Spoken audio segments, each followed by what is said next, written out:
स्वागत है आप लोगों का हमारे YouTube के एक नए वीडियो में। जो हमारा टॉपिक है आज का वो है central vigilance commission. Okay, central vigilance commission.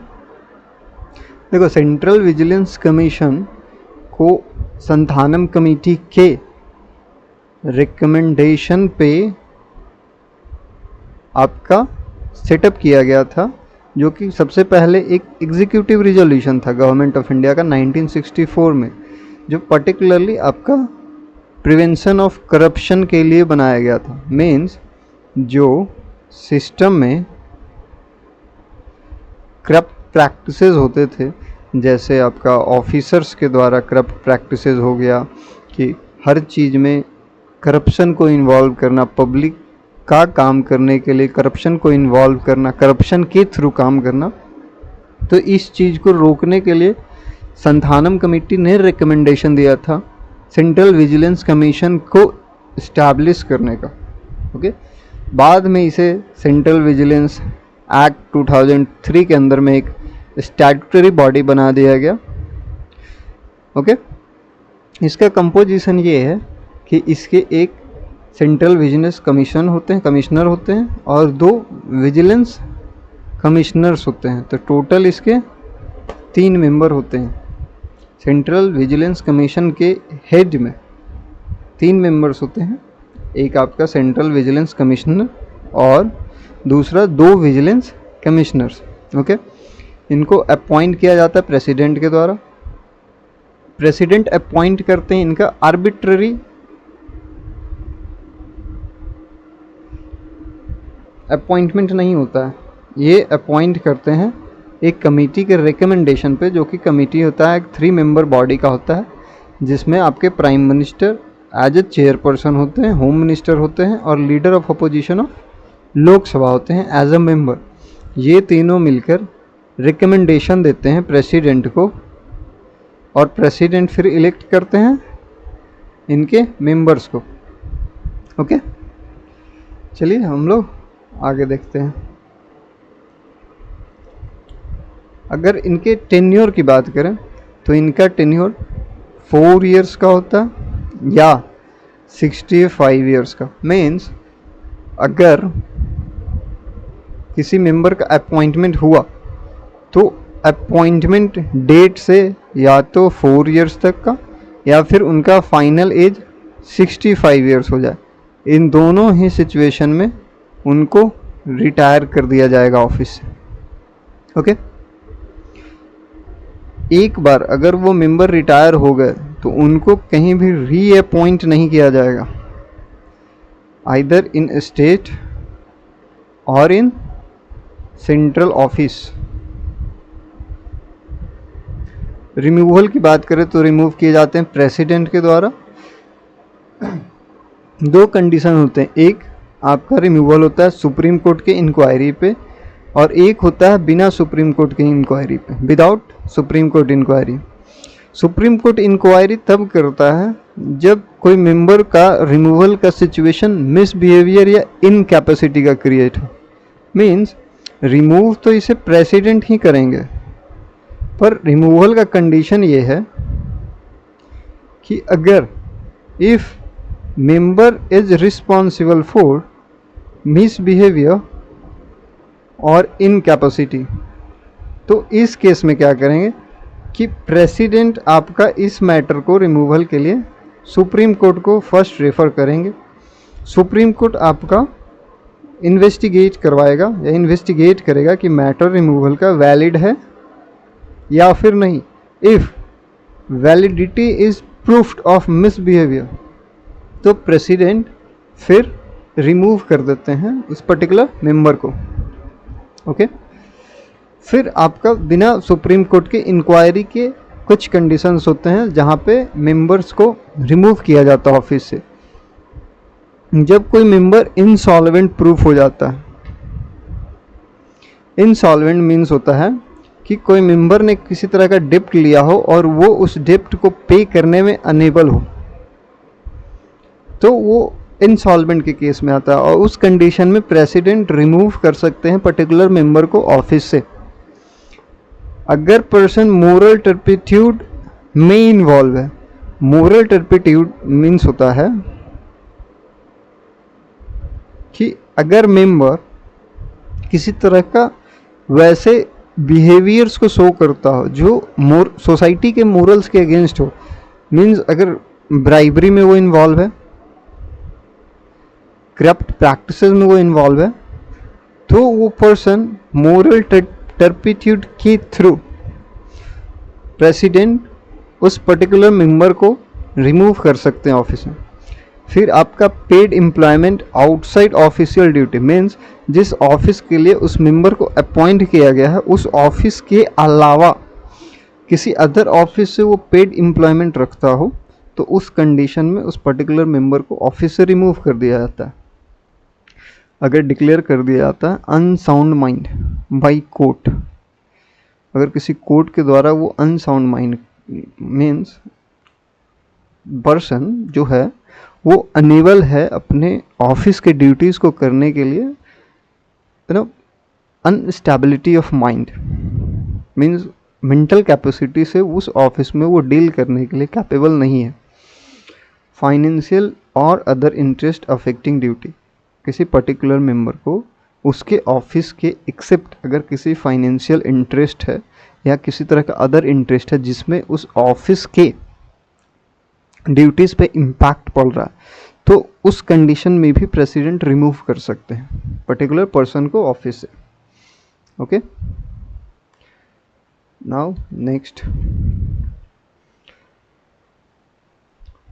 अगर powers and functions of CVC की बात करें तो पावर्स और फंक्शन में वो एक एडवाइजरी बॉडी है, उसके पास केवल इन्वेस्टिगेशन तक पावर नहीं है और प्रोसिक्यूट भी नहीं कर सकता, मीन्स उसके पास किसी भी तरह का एग्जीक्यूटिव पावर नहीं है। ये सिर्फ और सिर्फ एक विजिलेंस बॉडी है, मीन्स वो सिर्फ लुक करेगा whether the system is going well और नॉट।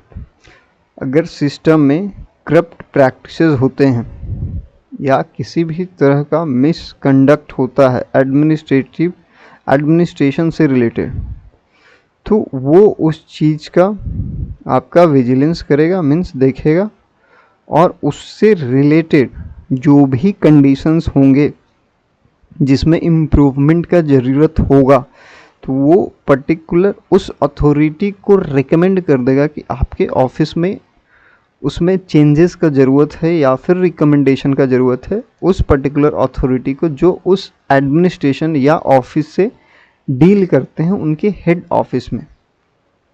ओके, तो वो सिर्फ विजिलेंस का काम करता है, बाकी रिकमेंडेशन वो पर्टिकुलर कंपिटेंट अथॉरिटी में भेज देगा, देन उसके हेड अथॉरिटी वो डिसाइड करते हैं कि उनको क्या डिसीजन लेना है। ओके, तो एक्सरसाइज करता है superintendence over vigilance administration of central government. देखो, सेंट्रल गवर्नमेंट जितने भी सेंट्रल गवर्नमेंट के ऑफिसेस होते हैं उसमें एक सेंट्रल विजिलेंस ऑफिसर अपॉइंट किया जाता है। इसको इस तरह से समझो कि जैसे आपका एक गवर्नमेंट है, उसका लोकल गवर्नमेंट का रिस्पॉन्सिबिलिटी आपका म्यूनिसिपैलिटी या फिर नगर पालिका फुलफिल करता है। एज लाइक दैट आपका सीवीसी का जो आपका डिफरेंट गवर्नमेंट अथॉरिटीज़ में उनका एक ऑफिसर होता है जो उस ऑफिस के पर्टिकुलर विजिलेंस को फुलफिल करता है, विजिलेंस के वर्क को फुलफिल करता है, और उस हिसाब से फिर वो सेंट्रल विजिलेंस ऑफिस में या कमीशन में अपना रिपोर्ट को शो करता है कि इस ऑफिस में पर्टिकुलर कुछ प्रॉब्लम है, सो आप डील कर लो इस चीज़ से। ओके, तो ये विजिलेंस एडमिनिस्ट्रेशन को पर्टिकुलर ऑफिस में डील करता है, सुपरवाइज करता है सीबीआई को, investigation prevention of corruption act 1988 के अंतर्गत। देखो, इस केस में क्या होता है कि आपका, एक मिनट,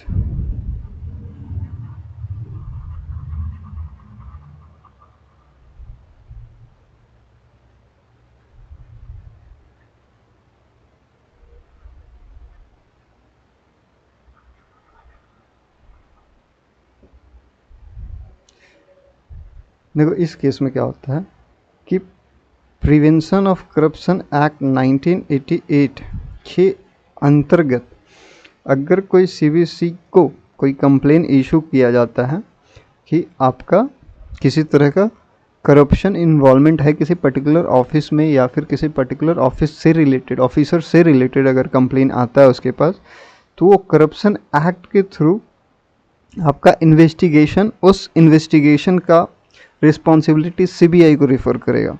सीबीआई उस चीज़ का इन्वेस्टिगेशन करता है, पर इस इन्वेस्टिगेशन में सीबीआई रेगुलर बेसिस पे इस इन्वेस्टिगेशन का आपका रिपोर्ट सीबीआई से मांगता है।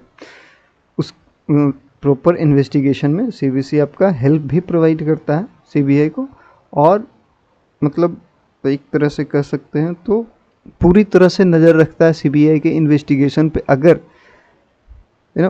प्रिवेंशन ऑफ करप्शन एक्ट 1988 के थ्रू अगर किसी केस का इन्वेस्टिगेशन सीबीआई के द्वारा किया जा रहा है तो वो रिसीव कर सकता है complaints under public interest disclosure और protection of informers resolution, whistle blower complaints. Okay, तो इसमें क्या होता है कि एक रिजोल्यूशन है जिसमें आपका विसिल ब्लोअर्स के प्रोटेक्शन को, विसिल ब्लोअर्स के प्रोटेक्शन को ध्यान रखा जाता है। तो इससे पहले हम लोग समझते हैं कि विसिल ब्लोअर्स क्या होता है। देखो, विसिल ब्लोअर्स वो लोग होते हैं जो पर्टिकुलर ऑफिस में काम कर रहे होते हैं और उस ऑफिस में अगर किसी पब्लिक अथॉरिटी के द्वारा अनयूजुअल वर्क होता है या एडमिनिस्ट्रेटिव लॉ या एडमिनिस्ट्रेटिव नेचर के अगेंस्ट कोई काम हो रहा होता है, तो उस चीज़ को वो मेंबर जो पर्टिकुलर ऑफिस में काम कर रहा है वो उस मैटर को रिवील करता है, तो उसे विसिल ब्लोअर कहा जाता है। तो सपोज कि किसी हायर अथॉरिटी के अगेंस्ट में किसी विसिल ब्लोअर ने कंप्लेन को आपका ऊपर पहुंचाया हो, ऊपर के अथॉरिटी को पहुंचाया हो, तो हो सकता है कि इस विसिल ब्लोअर को किसी तरह का थ्रेट हो उस हायर अथॉरिटी से लेकर के। तो इसी चीज़ को कहा गया कि विसिल ब्लोअर्स के आइडेंटिटी को प्रोटेक्ट करेगी ये रिजोल्यूशन।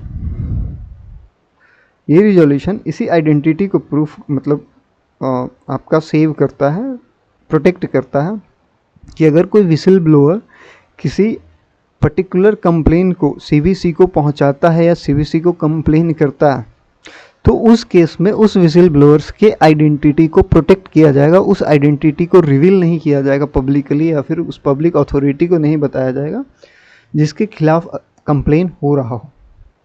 ओके, उसके पास पावर है कि इंक्वायर कर सकता है, पर्टिकुलर इन्वेस्टिगेशन इंक्वायर कर सकता है, इन्वेस्टिगेशन कर सकता है किसी ग्रुप ए ऑफिसर के अगेंस्ट में, पब्लिक सेक्टर यूनिट्स के या फिर पब्लिक सेक्टर अंडरटेकिंग या फिर पब्लिक सेक्टर बैंक्स हो गया ETC।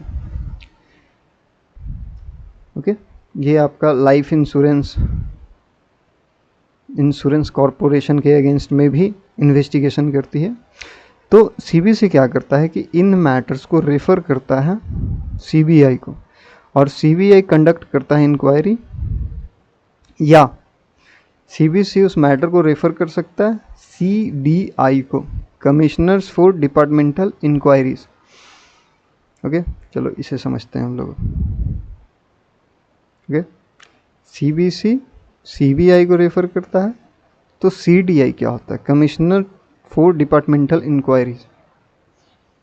देखो इस चीज़ को समझने की कोशिश करते हैं कि CDI क्या होता है। ये आपका क्या होता है कि मिसकंडक्ट इन एडमिनिस्ट्रेशन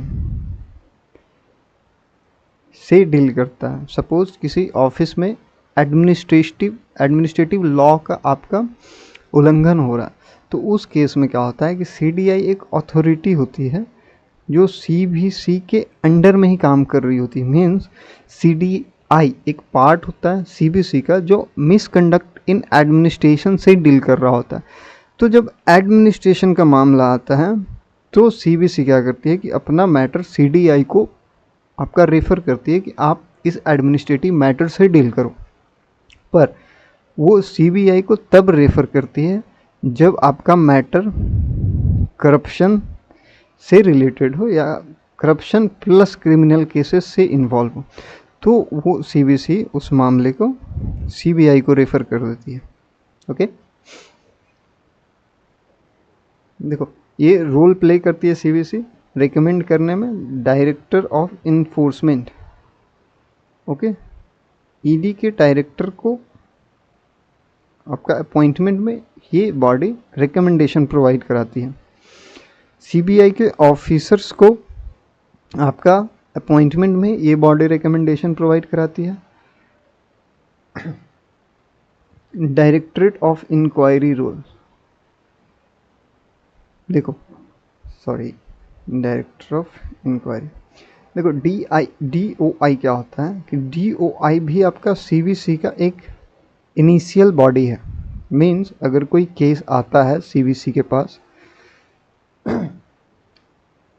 तो डायरेक्टरेट ऑफ इंक्वायरी इस केस को आपको पहले इन्वेस्टिगेट करेगा, देन ये आपका स्टार्टिंग इंक्वायरी होता है जो आपका क्या करती है, कोई केस अगर इनके पास आया तो डीओआई इस चीज़ को इन्वेस्टिगेट करेगा और उसके बाद सीबीसी को भेजेगा। तो सीबीसी किसी पर्टिकुलर अथॉरिटी को भेजेगा, मीन्स या तो सीबीआई को भेजेगा या फिर ईडी को भेजेगा या फिर आपका सीडीआई को भेजेगा, है ना, या कमिश्नर फॉर डिपार्टमेंटल इंक्वायरीज को भेजेगा।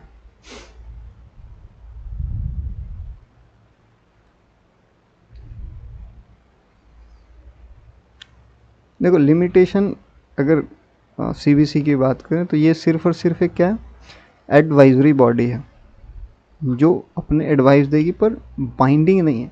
पर जनरली ऑफिसेस या कम्पिटेंट अथॉरिटी इसके रिकमेंडेशन को फॉलो करती है, और अगर फॉलो नहीं कर पाती, if they are not able to follow the recommendations of this body, then they provide the reason why they are not accepting the recommendation of CBC. Okay, इनके पास कोई पावर नहीं है कि ये रजिस्टर कर सकें एफआईआर को, ये एडमिनिस्ट्रेटिव पावर्स नहीं है, मीन्स ये किसी को पनिश भी नहीं कर सकते। ओके, लिमिटेड इनके पास सेंट्रल गवर्नमेंट एम्प्लॉयज़ हैं, मीन्स ये आपका सेंट्रल गवर्नमेंट एम्प्लॉयज़ के अगेंस्ट में ही इन्वेस्टिगेट कर सकते हैं, इनकी कोई अथॉरिटी नहीं है स्टेट सर्विसेज में इंटर करने की। ओके, इनके एसोसिएटेड विंग्स की बात करें तो इनके चीफ टेक्निकल एग्जामिनर विंग होते हैं जो कि क्या करते हैं कि ऑडिट करते हैं, इंस्पेक्शन करते हैं, vigilance of civil works and contracts. तो चीफ इनका काम क्या होता है, ये टेक्निकल मैटर से डील करते हैं। मीन्स सपोज कि गवर्नमेंट ने किसी कॉन्ट्रैक्ट को किसी पर्टिकुलर कॉन्ट्रैक्टर को दिया तो वो गवर्नमेंट कॉन्ट्रैक्ट हो जाता है, पर सीबीसी के पास कंप्लेन आता है कि इस कॉन्ट्रैक्ट पे आपका इस कॉन्ट्रैक्टर ने करप्शन किया है, तो सीबीसी इस एजेंसी को, इस विंग को एक्टिव करेगी और ये विंग आपका क्या करेगा, इस पर इन्वेस्टिगेट करके सीबीसी को रिपोर्ट करेगा। फिर सीबीसी क्या करेगी, पर्टिकुलर जिस भी इसका कंपिटेंट अथॉरिटी होगा जो भी, उनको ये रिकमेंडेशन प्रोवाइड करा देगी कि आपके इस पर्टिकुलर मेंबर ने करप्शन करा है। फिर आपके वो कंपिटेंट अथॉरिटी ने पर्टिकुलर एक्शन लेगा कि उन्हें क्या करना है।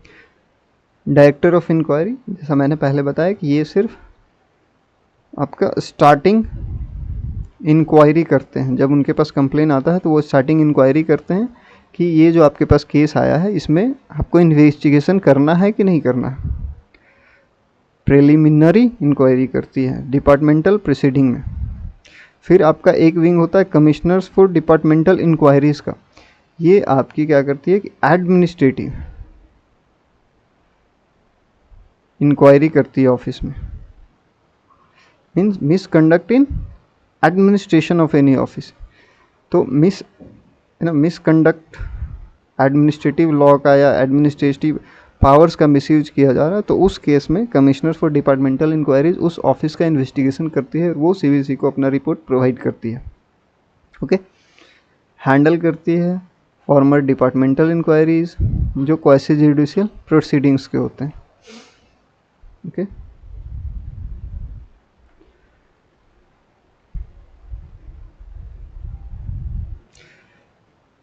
देखो रिलेशन विद, अगर सीबीआई की बात करें तो ये मतलब उस पर सुपर इंटेंडेंस करती है सीबीआई को। जब आपको मैंने पहले ही बताया कि प्रिवेंशन ऑफ करप्शन एक्ट 1988 के थ्रू अगर कोई केस सीबीसी रेफर करता है सीबीआई को तो सीबीआई उस बात पे इन्वेस्टिगेशन करती है, और जब वो इन्वेस्टिगेशन कर रही होती है तो सीबीसी उस पर पूरा कंट्रोल रखता है कैसे इन्वेस्टिगेशन हो रहा है, गिव मी द रिपोर्ट्स वगैरह वगैरह। सीबीसी सीबीआई को कंट्रोल नहीं कर सकती है जब मैटर क्रिमिनल इन्वेस्टिगेशन का। सिर्फ करप्शन के मामले में ही सीबीसी उसको उनके इन्वेस्टिगेशन को कंट्रोल करती है या फिर डायरेक्शन प्रोवाइड करती है कि आप कैसे काम कर रहे हो उस चीज़ पे। आपका सीबीसी कंट्रोल करने की कोशिश है। सीबीआई केवल और केवल करप्शन मैटर्स पे, क्रिमिनल मैटर्स पे उनका कोई कंट्रोल नहीं होता। अगर सिविल चीफ विजिलेंस ऑफिसर की बात करें तो ये आपका, मैंने पहले ही बताया कि ये हर एक सेंट्रल एडमिनिस्ट्रेटिव या एडमिनिस्ट्रेशन में एक ऑफिस होता है, इनका एक ऑफिसर होता है जो कि लोकल गवर्नमेंट की तरह काम कर रहा होता है, मीन्स लोकल ऑफिसर की तरह काम कर रहा होता है। वो पर्टिकुलर एडमिनिस्ट्रेशन में क्या करता है कि आपका विजिलेंस वर्क को, आपका विजिलेंस करने की कोशिश करता है करप्शन वर्क को, कि किसी ऑफिस में करप्शन वर्क हो रहा है कि नहीं हो रहा है, इस चीज़ को देखता है और वो फिर सीबीसी को रिपोर्ट करता है उस हिसाब से। एवरी मिनिस्ट्री में एक सीवीओ होता है जो नोडल विजिलेंस ऑफिसर होता है, रिपोर्ट करता है सीबीसी को, जो लिंक करता है बिटवीन डिपार्टमेंट, उस पर्टिकुलर डिपार्टमेंट में और सीबीसी में लिंक करने का काम करता है। सीबीसी मॉनिटर करता है सीवीओस के फंक्शन को। Okay, public interest disclosure vigil blower rule. तो 2004 रिजोल्यूशन के हिसाब से सीबीसी डेजिग्नेटेड अथॉरिटी था प्रोटेक्ट करने के लिए आइडेंटिटी ऑफ विसिल ब्लोअर्स। जैसा कि मैंने पहले बताया कि विसिल ब्लोअर्स अगर किसी कंप्लेन को सीबीसी में करता है किसी एडमिनिस्ट्रेटिव के लिए, तो क्या करता है कि सीबीसी उसकी आइडेंटिटी को प्रोटेक्ट करने का काम करता है। मेरा पब्लिक इंटरेस्ट डिस्क्लोजर 2004 रिजोल्यूशन के तहत ये कहा गया कि विसिल ब्लोअर्स के आइडेंटिटी को प्रोटेक्ट किया जाए सो दैट उनको हैरेस होने से बचाए या फिर किसी तरह का विक्टिमाइजेशन होने से बचाए। विक्टिमाइजेशन में मीन्स कहने का मतलब उनको किसी भी तरह का हैरेस या फिर पनिशमेंट देने से बचाया जाए उस विसिल ब्लोअर के अगेंस्ट में। पर इसकी प्रॉब्लम यह है कि एनोनिमस कंप्लेंट्स को नहीं ले सकते हैं पब्लिक सर्वेंट या सिटीजन्स। मीन्स अगर आप कंप्लेन कर रहे हो किसी पब्लिक अथॉरिटी के थ्रू, तो सपोज आपने पब्लिक अथॉरिटी के अगेंस्ट में, तो इस पब्लिक अथॉरिटी का आइडेंटिटी भी आपको रिवील करना पड़ेगा। प्लस अगर आप कोई पब्लिक सर्वेंट हो या फिर कोई पब्लिक हो और अगर आप इस चीज़ का इन्वेस्टिगेशन कर रहे हो, सॉरी नो इन्वेस्टिगेशन, अगर आप कंप्लेन कर रहे हो मीन्स आपको अपना आइडेंटिटी को भी रिवील करना पड़ेगा। इधर आप रिटन में कंप्लेन दे रहे हो और ईमेल में कंप्लेन दे रहे हो, आपको अपनी आइडेंटिटी और पब्लिक अथॉरिटी की आइडेंटिटी सीबीसी को देनी पड़ेगी। बाकायदे इस रिजोल्यूशन के तहत सीबीसी आपके आइडेंटिटी को रिवील नहीं कर सकता, पर आपको अपनी आइडेंटिटी और पब्लिक अथॉरिटी की आइडेंटिटी विद एविडेंस शो करना होगा। अगर आपने प्रॉपर एविडेंस प्रोवाइड नहीं करा तो आपके ऊपर फाइन चार्ज किया जाएगा। आपको अगर पब्लिक अथॉरिटी के अगेंस्ट में, बिकॉज गवर्नमेंट कॉन्स्टिट्यूशनल पोस्ट में अगर आप कंप्लेन दे रहे हो तो आपको प्रॉपर एविडेंस रखना पड़ेगा, तभी जाकर आपके कंप्लेंट्स पे कार्रवाई होगी। ओके, सीबीसी क्या करते हैं कि अपने जो एनुअल रिपोर्ट्स होते हैं वो प्रेसिडेंट को देते हैं, प्रेसिडेंट फिर पार्लियामेंट में उस रिपोर्ट को पेश करता है। ओके,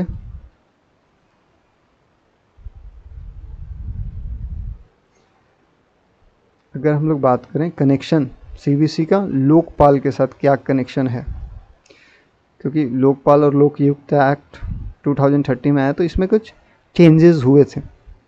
ओके, तो पहला चेंज ये है कि अपॉइंटमेंट ऑफ सीबीआई डायरेक्टर में इस एक्ट की वजह से थोड़े से चेंजेस आए हैं कि सीबीसी आपका पहले जो है वो प्ले करता था एक बहुत सेंट्रल रोल सीबीआई डायरेक्टर को अपॉइंट करने में, पर 2013 लोकपाल एक्ट के थ्रू क्या हुआ कि सीबीआई डायरेक्टर अपॉइंट किए जाते हैं हाई लेवल कमेटी के थ्रू, जिसमें आपका प्राइम मिनिस्टर होता है, लीडर ऑफ अपोजिशन होता है और चीफ जस्टिस ऑफ इंडिया होता है।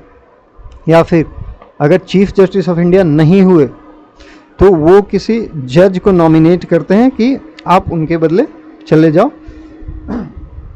और फिर आपका सीबीआई डायरेक्टर को अपॉइंट करो।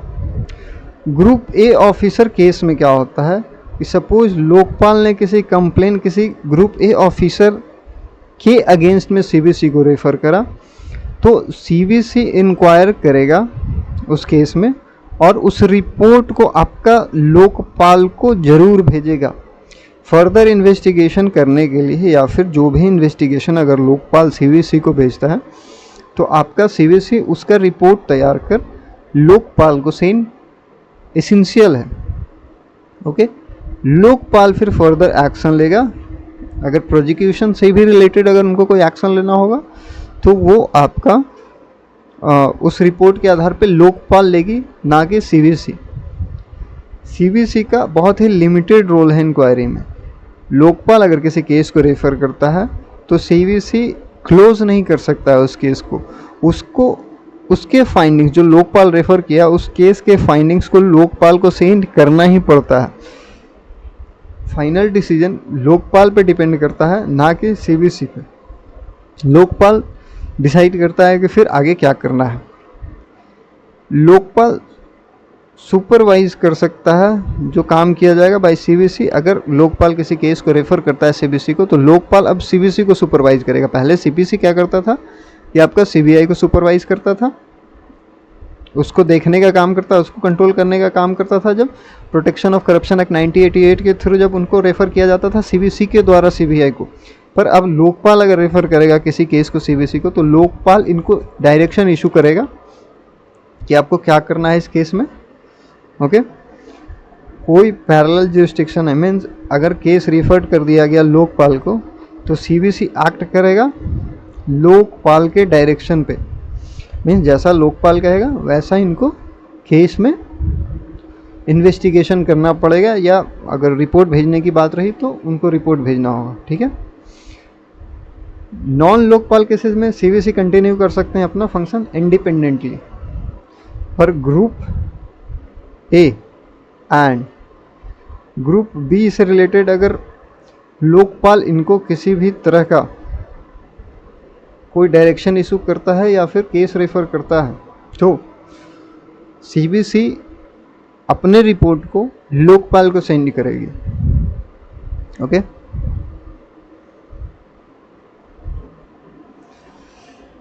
अब चलो बात करते हैं विसिल ब्लोअर्स प्रोटेक्शन एक्ट 2014 पे। तो इस एक्ट का काम था, एक पर्पस था कि आपका प्रोवाइड किया जाए एक मैकेनिज्म को रिलेटेड टू करप्शन, जिसमें आपका wilful misuse of power, criminal offences, अगर कोई पब्लिक सर्वेंट किसी भी तरह का करप्शन करता है या अपने पावर्स का गलत इस्तेमाल करता है तो अगर उस डिपार्टमेंट में कोई वैसा मेंबर, कोई वैसा पब्लिक सर्वेंट जो उसके करप्शन या मिसयूज ऑफ पावर्स को आपका रिवील करता है, किसी अथॉरिटी के जो इस चीज़ का इन्वेस्टिगेशन करते हैं, तो जो मेंबर रिवील करता है उनको तो विसल ब्लोअर्स कहा जाता है। पर इस एक्ट के थ्रू क्या हुआ कि ये जो विसल ब्लोअर आपका उस मैटर को रिवील करेगा गवर्नमेंट के सामने, उसको विक्टिमाइजेशन या हैरेसमेंट से बचाया जाए। मीन्स किसी भी तरह का प्रॉब्लम क्रिएट ना हो उस प्रॉपर पर्सन को जो आपका मैटर को रिवील कर रहा है, करप्शन को रिवील कर रहा हो पर्टिकुलर ऑफिस से। इसमें प्रॉपर डेफिनेशन दिया गया कि विसल ब्लोअर कौन है। तो वो लोग हैं जो आपका कंप्लेन करते हैं against public official including public servant और सिटीजन, दोनों ही। कंपिटेंट अथॉरिटी, तो वो अथॉरिटी जो complain are made varies according to rank CBC Lokpal etc। Competent authority वो होता है कि जो किसी अथॉरिटी पे डिसीजन ले सकता है, means higher authorities.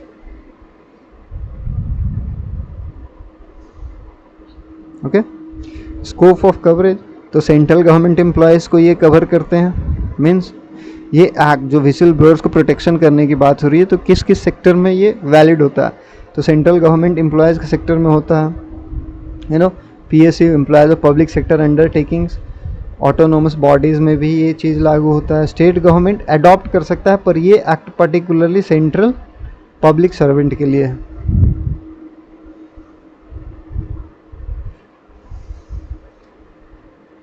Authorities involve है, तो CBC रिसीव करता है, इंक्वायरी करता है into complaints related to group A officers and others. Competent authority है जैसे मिनिस्ट्री हो गया, डिपार्टमेंट हो गया फॉर लोअर ऑफिसर्स। ये सारे ऑफिसर्स हैं जहाँ पे इस एक्ट को फॉलो किया जाएगा, इस एक्ट का पालन होगा। ओके, कंप्लेंट प्रोसेस ये है कि आपको राइटिंग में देना पड़ेगा आइडेंटिटी। कंप्लेनेंट जो कंप्लेन कर रहा है वो आइडेंटिटी आपका कंपिटेंट अथॉरिटी को तो भेजेगा, पर उस कंप्लेनेंट की आइडेंटिटी को कॉन्फिडेंशियल रखी जाएगी। मीन्स पब्लिकली रिवील नहीं किया जाएगा कि किसने आपके करप्शन के मैटर को रिवील किया। एनोनिमस कंप्लेंट्स को इंटरटेन नहीं किया जाएगा। मीन्स एनोनिमस कंप्लेंट्स को नहीं लिया जाएगा, उसमें पर्टिकुलर एविडेंस होना चाहिए। उसमें आपका जो पर्सन कंप्लेन कर रहा है उसकी आइडेंटिटी हो रही है, जिसके अगेंस्ट में कंप्लेन हो रहा है उसकी भी आइडेंटिटी होनी चाहिए। अगर आइडेंटिटी रिवील्ड होगा तो एक्शन लिया जा सकता है उस पर्सन के अगेंस्ट में, वो आपका जो एक्सपोज कर रहा है। ओके, प्रोटेक्शन प्रोवाइड किया जाएगा। ओके, जैसे कि आपका विसिल ब्लोअर्स प्रोटेक्ट किए जाएंगे सस्पेंशन से, ट्रांसफ़र से, इन डिसिप्लिनरी एक्शन से, हैरेसमेंट और थ्रेट से। और अगर किसी तरह का विक्टिमाइजेशन होता है तो रेमेडियल मेजर्स लिए जाएंगे। मीन्स कहने का मतलब है कि अगर कोई पर्सन विसिल ब्लोअर है तो उसके सस्पेंशन नहीं होगी, क्योंकि उसकी आइडेंटिटी रिवील नहीं होगी। और जिस पर्सन, मान लो कोई पर्सन उस कंपिटेंट अथॉरिटी से उस पर्सन की आइडेंटिटी को रिवील करता है, तो उस पर्टिकुलर मेंबर के अगेंस्ट में आपका चार्जेस होंगे या फिर लीगल एक्शंस होगा उन मेंबर्स के अगेंस्ट में जो उस मेंबर की आइडेंटिटी को रिवील करता है पर्टिकुलर अथॉरिटी से।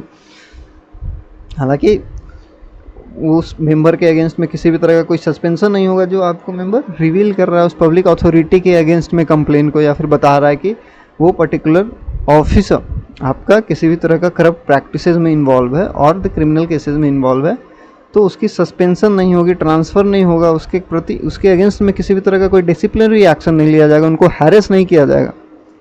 ओके,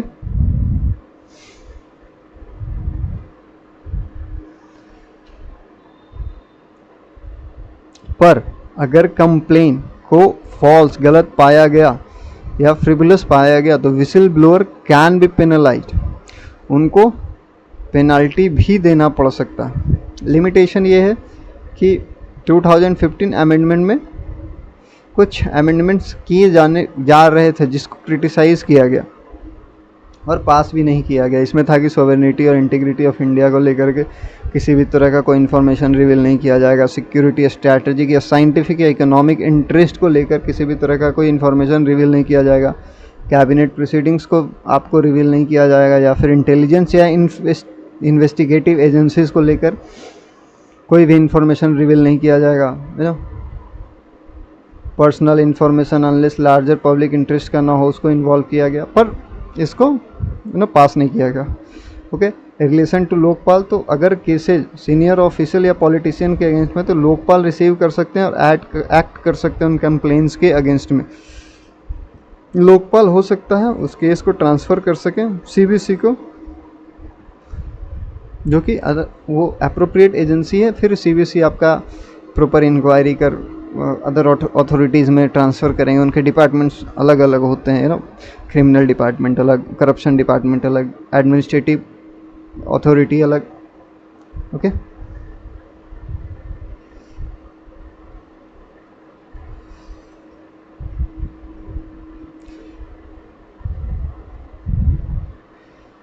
अगर डिले इम्प्लीमेंटेशन हुआ तो 2015 में देखा गया कि as a restrictive okay protection provisions are seen as inadequate by many activist. ये प्रोटेक्शन प्रोविजंस जो 2015 में आपके लगाए गए वो इनएडिक्वेट बहुत सारे एक्टिविस्ट के द्वारा पाए गए। ओके, देखो मैं आपको एक ग्राफ बनाने की कोशिश कर रहा हूँ कि कैसे इन्वेस्टिगेशन होता है सीबीसी में। सपोज़ ये सीबीसी है, ओके, तो इसके पास किसी भी तरह का केस आया। केस इनको कौन कौन कर सकता है? एक आपका गवर्नमेंट अथॉरिटीज़ कर सकता है, एक आपका किसी भी तरह का कंप्लेनेंट कर सकता है, ओके, सिटीजन कर सकता है, और ये केस आपका सीबीसी के पास आता है। तो सीबीसी के पास कुल 4 अथॉरिटीज़ हैं केस को रेफ़र करने के। एक आपका सीबीआई है, ओके, दूसरा आपका इनकी अपनी विंग होती है, wing of commissioners of departmental inquiries.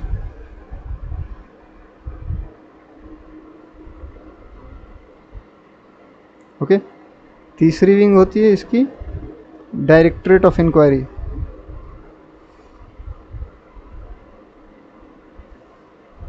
Okay, फिर ये ईडी को ट्रांसफ़र कर सकते हैं। ओके, देखो सीबीसी आपका पहला रिपोर्ट तो इनके पास आएगा, ये आपका प्रिलिमिनरी, ये आपके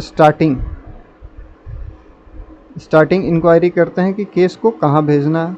तब सीबीसी अगर क्रिमिनल से रिलेटेड मैटर है या करप्शन से रिलेटेड मैटर है तो सीबीआई को ट्रांसफ़र करती है। सिर्फ एडमिनिस्ट्रेटिव से रिलेटेड है तो इनको ट्रांसफ़र करती है। ईडी को रेफ़र तब करती है जब आपका मनी लॉन्ड्रिंग से रिलेटेड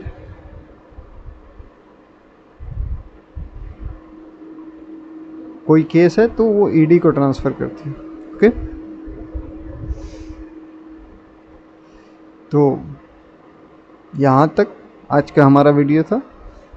फिर हम लोग मिलते हैं किसी और वीडियो में किसी और दिन।